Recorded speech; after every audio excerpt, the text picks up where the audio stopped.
Terlibat cekcok di tol Jagorawi, seorang pria yang diduga menggunakan plat TNI palsu memukul pengendara mobil lain.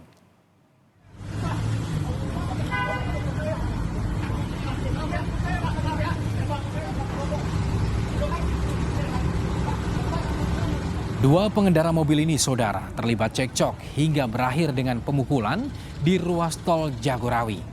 Mereka sudah dilerai polisi dan cekcok terus berlanjut. Salah satu pengendara menggunakan plat dinas TNI diduga palsu justru memukul pengendara lain.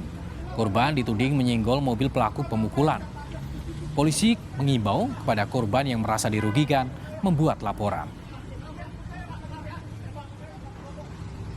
Untuk sementara, ya kan, karena memang kejadian menyangkut tentang lalu lintas, ya kan, menyangkut di jalan tol, ya kan, tentunya diduga ya kan sudah ditangani sama pihak polisi PJR. Ya kan.